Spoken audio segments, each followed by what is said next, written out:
Ini penting karena ada yang nanya, kenapa ya kok hidup saya itu ruwet terus, banyak terus masalah. Ya semua diundang oleh kelakuannya sendiri. Kita menghina orang, itu pasti.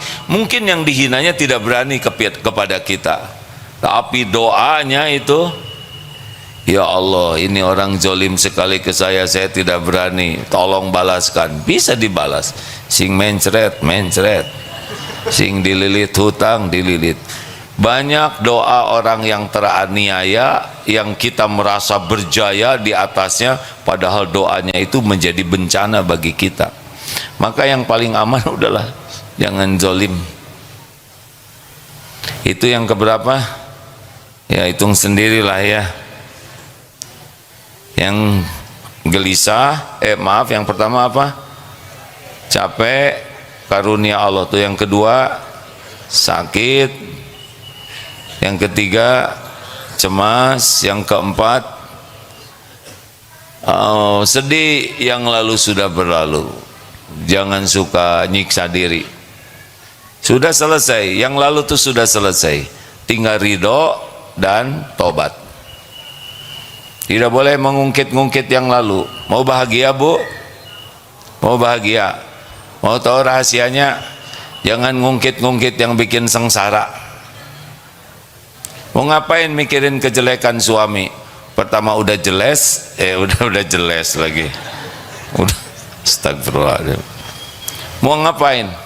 Ya suami saya pada waktu dia SMA punya pacar. Mau ngapain? Sekarang udah sama-sama nenek kakek. Cerita SMA udah selesai itu. Tapi dulu suami saya pernah mengkhianati saya. Tahun berapa? Tahun ke-5 pernikahan. Sekarang tahun ke-berapa? Tahun ke-48. Udah selesai itu. Udah jauh. Udah episodenya begitu. Udah qadarullah. Udah tertulis bahwa ujiannya seperti itu. Memang ada dalilnya, ada. Surat Al-Hadid ayat 22 23. A'udzubillahi minasyaitonirrajim. Ma asaba min musibatin fil ard wala fi anfusikum illa fi kitabim min qabli an nabra'aha inna dzalika 'ala Allahi yasir. Tidak ada satupun musibah yang menimpa di bumi ini maupun pada dirimu kecuali sudah tertulis di Lauh Mahfuz sebelum kami mewujudkannya. Inna dzalika 'ala Allahi yasir. Sesungguhnya yang demikian itu mudah bagi Allah. Supaya apa? Likaila ta'sau 'ala ma fatakum wa la tafrahu bima atakum wallahu la yuhibbu kulla mukhtalin fakhur. Supaya kalian tidak terlalu sedih dengan yang luput darimu, dengan yang tidak cocok. Udah tertulis begitu.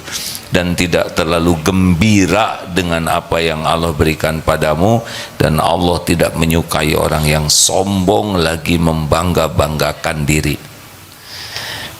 Dah, ibu-ibu jangan suka ngungkit-ngungkit yang lalu ya. Bu, ibu mau bahagia? Ya udah, yang diungkit yang bikin bahagia saja. Kenapa yang nggak enak dipikir-pikir? Yang lalu sudah selesai. Tinggal terima, ini memang episode yang harus saya jalani. Kalau tidak enak, tobat. Kalau ingat yang akan datang, doa, pasrahkan. Isi waktu ini dengan sebaik-baiknya. Udah, jangan suka ribet dengan yang lalu ya. Lalu yang ke berapa? 5, adzan. Gangguan-gangguan yang bisa menyakitkan. Bekal terjadi orang tidak suka ke kita. Sebaik apapun diri kita, akan ada orang yang tidak suka ke kita. Nabi Muhammad SAW sempurna segala-galanya, tetap ada yang tidak suka, ada yang menghina, ada yang memfitnah, ada yang memusuhi, ada yang memerangi, bahkan mengusir. Tidak apa-apa, konsisten saja, karena semua itu memang penggugur dosa kita. Kehidupan yang paling melelahkan adalah ingin disukai semua orang. Mustahil, mustahil. Kita tidak usah berlelah-lelah agar orang suka ke kita, tidak perlu. Kita tidak perlu ingin dikagumi orang, kita tidak perlu ingin orang terkesima, nggak ada perlunya, nggak ada perlunya. Kita perlu disukai Allah, dan Allah yang membulak-balik hati orang. Tidak akan semua orang suka ke kita, biasa saja, tidak ada masalah. Orang tidak suka ke kita itu bukan masalah kita. Kita tidak suka ke orang lain itu masalah kita. Kalau ada orang yang tidak suka ke kita, kita tinggal evaluasi diri, perbaiki diri. Jangan dendam, jangan sakit hati, jangan marah. Ingat ciri orang takwa, alladzina yunfikuna fis sarra'i wad dharra wal kadhiminal ghaidha wal 'afina 'anil nas wallahu yuhibbul muhsinin. Kalau ada orang yang tidak suka kepada kita, sudah nggak usah marah, nggak bahaya. Yang bahaya adalah kita benci ke orang lain. Lalu bagaimana tentang dia? Maafkan, maafkan. Itu perintah Allah. Lalu bagaimana? Berbuat baik. Itu mah susah. Nggak usah kalau nggak mau. Ya, kalau mau, ini rumusnya menjadi ahli takwa. Orang yang sebel ke kita tidak akan merugikan kita setitik pun juga. Kalau Allah menetapkan sesuatu untuk kita, tidak ada yang bisa menghalangi. Rezeki kita, kemuliaan kita tidak bisa dirusak oleh orang lain.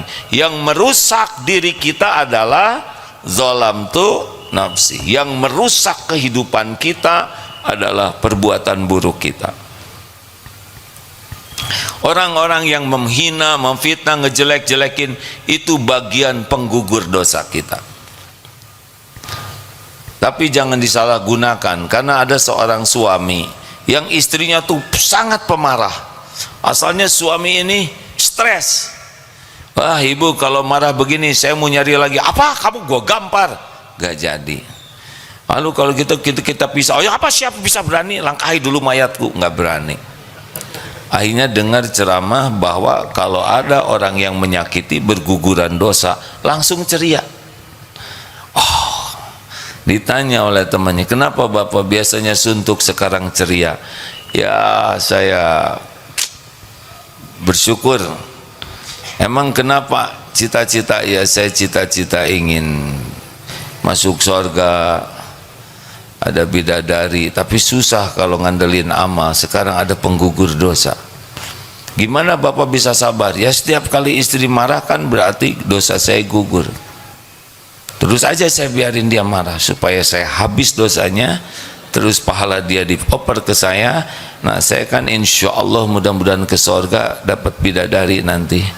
Apa-apalah di dunia si itu yang, wah ini zolim hadirin, nyebut si itu. Jadi memanfaatkan, tidak boleh begitu. Ada ulama yang juga disakiti, beliau tidak membalas. Bagaimana mungkin saya harus membalas menyakiti, sedangkan orang ini sudah menjadi jalan dosa saya gugur? Kenapa saya harus marah kepada beliau? Beliau malah sudah jadi jalan ampunan Allah untuk saya. Sudah, lebih baik saya doakan kebaikan. Wal 'afina 'anin nas, maafkan. Bu, mau ngapain mikirin tetangga?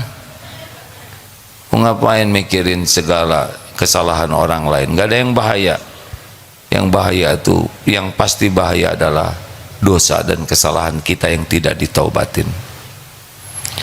Sabar ya, kalau ada yang sebel ke kita, kita evaluasi diri saja. Jangan sibuk bela diri, lebih baik sibuk perbaiki diri. Sebaik-baik jawaban untuk orang yang menghina dan memfitnah kita adalah PDLT, perbaiki diri dan lakukan yang terbaik. Jangan kemakan hati kita. Tuhan kita adalah Allah, bukan orang-orang yang menghina kita. Silakan saja, silakan saja. Kita sakit hati karena kita berharap dari Dia. Kalau kita nggak berharap apa-apa, tidak sakit hati.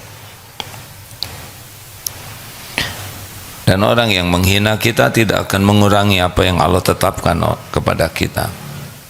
Tapi gara-gara saya dihina, kecil lah. Penghinaan orang kepada kita itu cetek dibanding kehinaan yang asli.